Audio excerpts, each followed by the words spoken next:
Sabemos que toda história tem dois lados, duas versões. Hoje, no Fatos, vamos falar sobre esse lado diferente de cada acontecimento durante todos os anos. Dá aquela curtida no nosso vídeo e se inscreva no canal, se você ainda não é inscrito. Vamos mergulhar nesse lado desconhecido? Eu sou o Bogo. Você é bem-vindo ao canal Fatos Desconhecidos.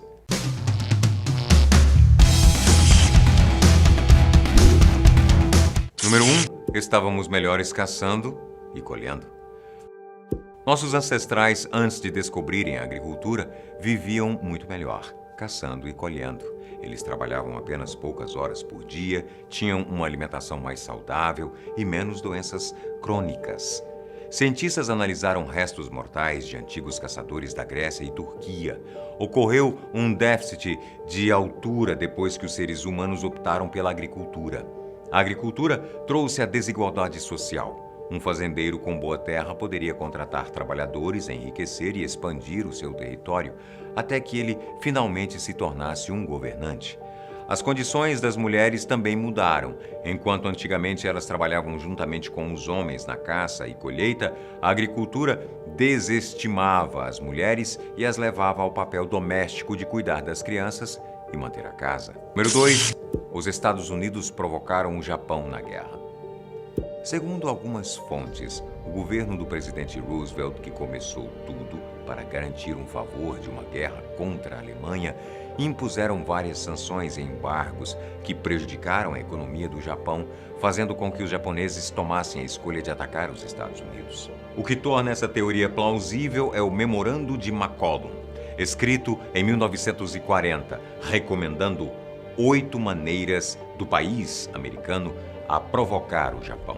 Apesar de não existir evidências convincentes que o memorando chegou ao presidente, 2 superiores de McCollum, que revisaram o documento, eram assessores próximos de Roosevelt.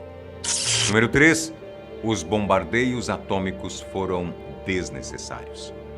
O Japão estava enviando aos seus aliados mensagens que estavam dispostos a se renderem se o imperador não fosse atingido, mas foram rejeitadas as condições. Então os Estados Unidos foram em frente e lançaram a bomba.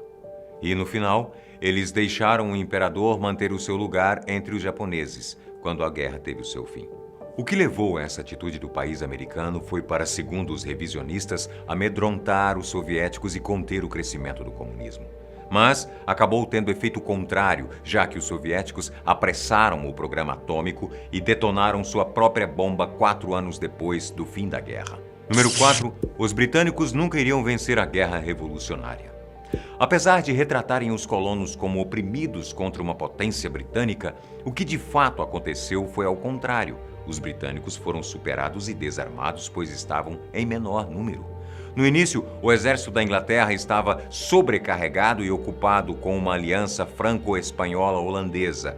Já os colonos recebiam fundos, armas e a presença naval contra a frota real.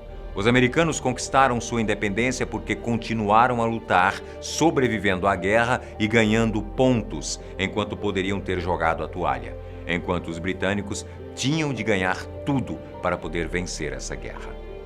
Número 5. Hitler temia os franceses e admirou os britânicos. Que Hitler não era pacifista, todos sabemos. Mas o que não sabíamos é que ele tinha medo dos franceses. Ele dizia aos seus generais que parassem de recuar assim que houvesse sinal de resistência da França. Ele admirava os britânicos pela sua capacidade de manter um império gigante e fez várias propostas de paz a eles no decorrer da guerra. Para superar o choque inicial da guerra, já que seus aliados eram muito lentos, Hitler intensificou seus esforços e se moveu mais rápido para tentar vencê-la. Número 6. Antigamente os romanos eram conservadores no sexo. Ao contrário do que dizem da crença que os romanos antigos se entregavam a qualquer tipo de depravação sexual, eles na verdade eram muito conservadores. Eles não demonstravam afetos em público, pois achavam ofensivo. Tanto é que um senador foi expulso do Senado por ter beijado sua esposa na frente dos outros. O sexo durante o dia era proibido e a mulher não podia ficar totalmente nua, já que era considerado imoral. Eles só se tornaram mais abertos ao sexo depois de aprender sobre a cultura grega, e as famosas orgias romanas eram um ritual religioso para homenagear o deus Dionísio, e o sexo público aconteceu somente 2 vezes. Quanta coisa interessante que a gente nem imaginava que aconteceu, não é verdade? Hitler, com medo de alguém? Os Estados Unidos provocando o Japão? Por isso é sempre bom pesquisar os 2 lados para estarmos a par de tudo. E vocês, gostaram? O que não citamos na lista que vocês acham interessante comentar no próximo vídeo? Comenta aqui pra gente. Até o próximo. Tchau.